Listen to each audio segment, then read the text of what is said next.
दिल्ली चुनाव का प्रचार प्रसार अपने चरम पर पहुंच चुका है। सियासी दलों के प्रमुख नेता भी चुनाव प्रचार में उतर चुके हैं। वहीं कांग्रेस भी रणनीति के तहत इस चुनाव को लड़ रही है।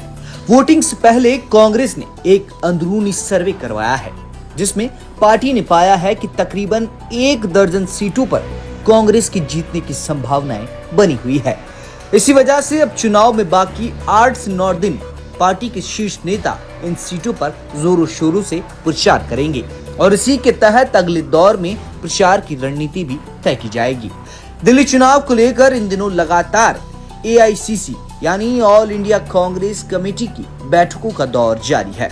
माना जा रहा है कि पार्टी के कई सीनियर नेता नाराज हैं, क्योंकि टिकट बांटते वक्त उन नेताओं से सलाह मशवरा नहीं किया गया।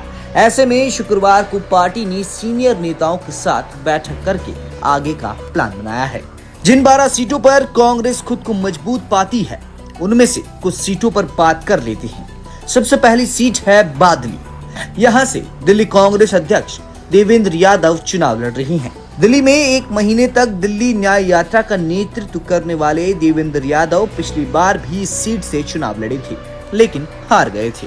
इस बार कांग्रेस के अंदरूनी सर्वे के मुताबिक बादली सीट पर देवेंद्र यादव मजबूत बताई जा रही हैं और कांग्रेस इस सीट को जीत सकती है। सीलमपुर में राहुल गांधी की जबरदस्त रैली से काफी प्रभाव पड़ा है। इस सीट पर मुस्लिम मतदाताओं की ज्यादा तादाद है। मुस्लिम वोटर एक मुश्त होकर जिसे वोट करते हैं, उसकी जीत निश्चित होती है। कांग्रेस के इंटरनल सर्वे में सीलमपुर में भी पार्टी का पलड़ा भारी है और राहुल गांधी की रैली ने तो कांग्रेस के पक्ष में माहौल बना दिया। ऐसे में इंटरनल सर्वे इस सीट पर कांग्रेस को मजबूत बता रहा है। ऐसी ही सीट कस्तूरबा नगर की है, जहां से कांग्रेस के पूर्व पार्षद अभिषेक दत्त चुनाव लड़ रहे हैं। कांग्रेस द्वारा किए गए अंदरूनी सर्वे में कस्तूरबा नगर में कांग्रेस मजबूत बताई जा रही है।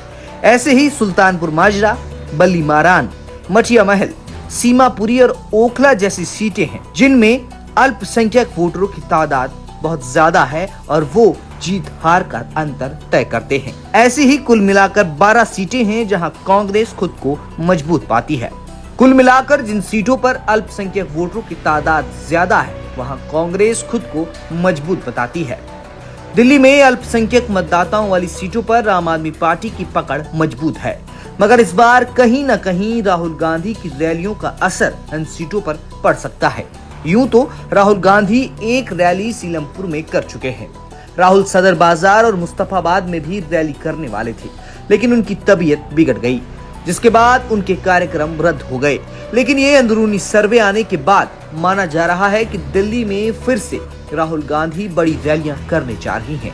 कांग्रेस के कार्यकर्ता और नेताओं को खासा जोर इन 12 सीटों पर रहने वाला है। 27 और 28 जनवरी को कांग्रेस के बड़े नेताओं की दिल्ली में एंट्री होने वाली है। सूत्रों के हवाले से खबर है कि प्रियंका गांधी भी दिल्ली चुनाव में कांग्रेस के लिए कैंपेन करेंगी।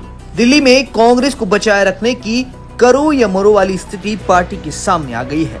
इस चुनाव को कांग्रेस के लिए अभी नहीं तो कभी नहीं के तौर पर भी देखा जा रहा है।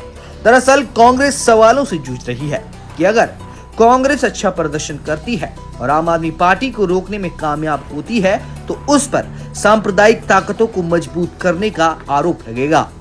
वहीं दूसरी तरफ अगर वो आक्रामक तेवर अपनाती है, आम आदमी पार्टी को घेरती है और उसके बावजूद भी अरविंद केजरीवाल जीत जाते हैं, तो पार्टी के शीर्ष नेतृत्व की लोकप्रियता पर प्रश्न चिन्ह खड़े हो सकते हैं। कुल मिलाकर दिल्ली विधानसभा चुनाव की डगर कांग्रेस के लिए आसान नहीं रहने वाली। दिल्ली में 5 फरवरी को मतदान होना है।